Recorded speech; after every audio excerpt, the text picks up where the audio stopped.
Let's talk about the All-Father Odin from Norse mythology in the God of War universe and how mighty he is. First of all, he's a lurker and has ravens looking after you everywhere you go, so you don't even know if he's spying on you or not. Due to the fact he's the All-Father, he has pretty much comparable physical might to Thor, who's way bigger than him in this game, but that doesn't mean he's nowhere near his range of power because he's the All-Father. He can teleport with ravens. He wields his classic spear that we all know about to use as a weapon if he feels like it. We all know the Valkyries are strong as heck, and they all are under his command. He's the All-Father. It's implied that he's above them too. I mean, it does make sense with the lore based on the previous game of what they said he can do. Odin is highly skilled. You can see in his combat against Kratos with a spear. His maneuverability in the battlefield kind of implies that he can use his Raven teleportation thing to kind of help him have swift speed and maneuverability. He has energy blasts of all kinds. They blast you with Bifrost. You can see the energy projection like that. He has enough destructive ability to split the land in half if he feels like it, just like that in the middle of a fight. There's implications he has good healing because he took a direct stab and kept on fighting from Kratos. You can see his unique combat on how he uses the staff like a little whip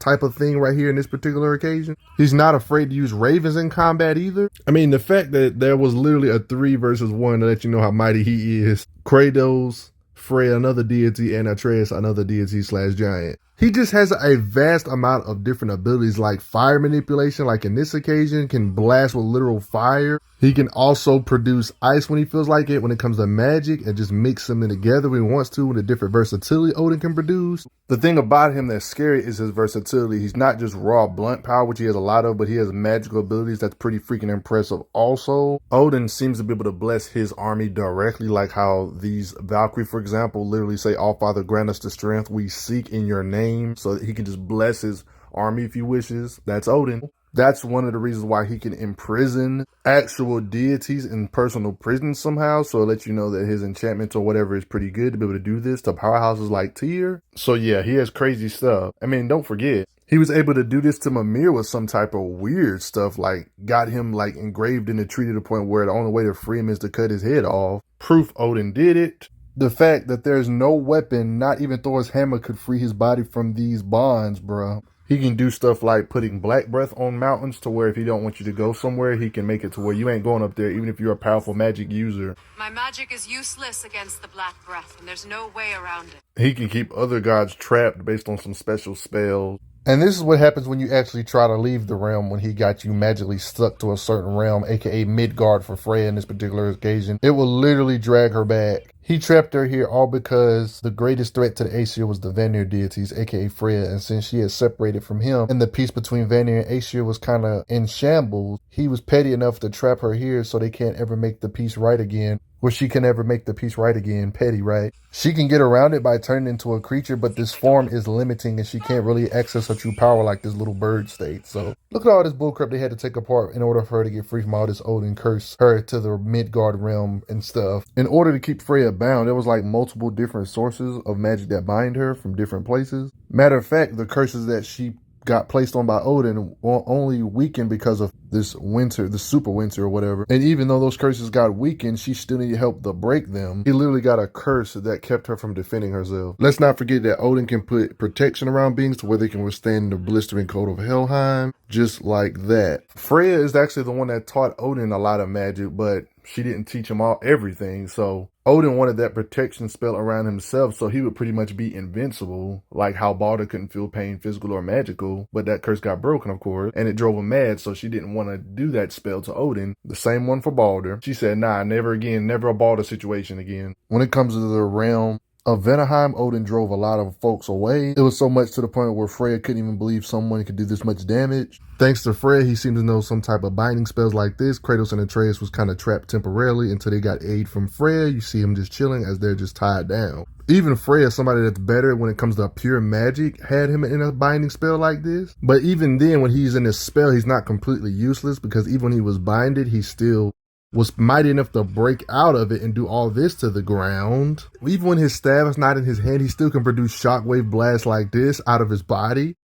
And without his staff, he picks it back up afterward. Hopefully, if you're watching this video, you already played through the game's story and knows everything that's going on, but Odin can actually shapeshift. He pretended to be Tyr pretty much the whole game and pretended so good that nobody in the group could see it enough to catch on to it. He actually has to use a prison to lock these people down to use their form. It's kind of implied here in this little dialogue for the gamers that want to know how he did this. Even Kratos asked a good question, why not kill them? He must need them alive. Freya pretty much explained it, must need them alive in order to assume their form. He needed Tyr for his own multitude of reasons, even though he would like them dead. But he was more useful alive, and it kind of proved true in how he kind of fooled everybody in the game. Odin used an arcade piece of magic. That's why you even had to fight the Valkyries in the first place in the first God of War 2018 game, talking about how ruthless he is. Part of the reason why he married this goddess Freya is because he inspired to learn from their master. She's the one that taught him the magic. He's not only a powerhouse when it comes to just blast power, spear combat, and all that stuff, just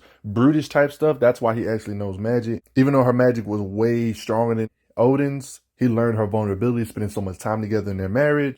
Yeah, if you're a magical person, do not get near Odin. He'll just fall in love with you, get your magic, and then kick you to the curb and find your weaknesses. You got to get an idea of how strong Odin is based on his sons can do crazy stuff. So you get an idea of how strong Odin is that way. I mean, you guys know of the famous scene of Balder knocking out the giant planet-sized Midgard serpent snake, confirmed in God of War 2018. Odin's son Thor was strong enough to knock the serpent, the giant one, back through time thanks to splintering. Their battle shook so much that it shook the tree of life itself that it splinters, causing time travel type stuff. Imagine fighting in one realm over here in our corner, but your fight in this universe can be felt in this universe, can be felt in this universe, because the shockwave spread that much and it can be felt across all the realms because of their shockwave is that crazy. This same tree that Thor and them splintered in collateral of their damage holds all of reality, multiple realms inside this one tree above time and space. The same one tree exists in the past, present, and the future all at the same time. There's only one tree. So if you time travel, that same tree is still that tree. It's not an earlier version of that tree. It's just the tree. And this tree that's above concepts, they splintered a piece of it, causing time travel by accident. Odin's son can do this. All the cycle of life, birth, regrowth, death, every single transcending time, transcending space. When it comes to the lore about this fire demon known as Surtr with a giant sword in the lore, prophecy says he fights Thor and Odin in the lore. So to get an idea of Odin and Thor's power, how strong is Surtr? He's the same being that brought heat to the young cosmos, making the sun,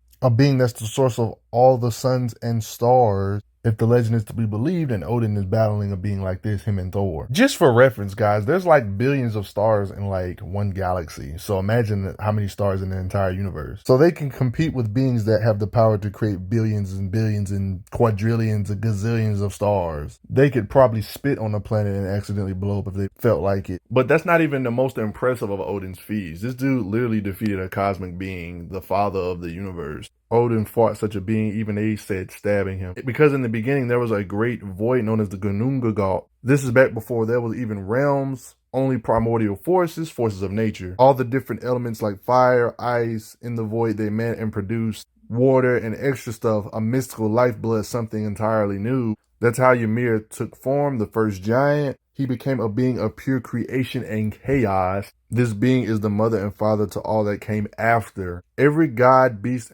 everyone came from Ymir's flesh, even Odin. But Odin, of course, pun intended, has a god complex and says, nah, I want to hold dominion over the rest of creation, so forget you. Just because you're the father of the universe don't mean you can't get these hands too. And of course, you guys know Odin pulled up on even a cosmic being like this and used his mighty spear that's overpowered, apparently to bring order to the realms. He used this cosmic being's torn flesh because he was a being of pure chaos and creation. He fashioned the realm of Midgard. That's actually how he got the title All-Father, calling himself all and everything. He's the creator like he's not the creator's destroyer. This was Odin's first freaking victim, and that's a crazy victim. And you see this little cave right here? Yep, they said it. Yeah, so Odin has feats similar to Kratos from the first games about how Kratos was taking on these cosmic type beings like this. Kind of like how Kronos took on his father. Odin has a similar feat. I mean, the fact that he took on a cosmic being, I guess it makes sense that he's able to easily one-shot beings like this with his retarded, overpowered spear, this spear Gungnir. Taking out Thor that easily, even though Thor probably was defenseless still, but yeah, that spear is overpowered. This Odin spear can even spear Kratos, of course, but you can see it hurt. It did take a serious team up from one of the mightiest beings in the multiverse, freaking Kratos, Atreus, and the Valkyrie Queen, who's very powerful too. So, you know, it took a lot to take him on though, even though he did lose though. Me personally, I would have loved to seen Odin fight Kratos that had the Blade of Olympus, but that's none of my business. But at this point, you should get the idea of how strong he is. No point in really going over his speed. He's as fast as he needs to be because he's the All-Father. He fought the being that was a part of creation, so what else do you need to say? But at the end of the day, what do you guys think? I know this video is probably not as long as you would have liked, but yeah, it's not really much to say. Odin is a beast. You can get an idea of how strong he is from his sons or the other beings below him, how they respect him and everything. He's the king of the literal deities of Norse. You get the idea? What do you guys think? But before I get going, I have to say thanks for the donations. It helps out a lot. Respect them. I'm glad you are enjoying your time on the channel. Make sure you check out the playlist on the channel to see other How Strong videos. If you like what this channel is offering, make sure you hit that subscribe button, and I will see you guys later.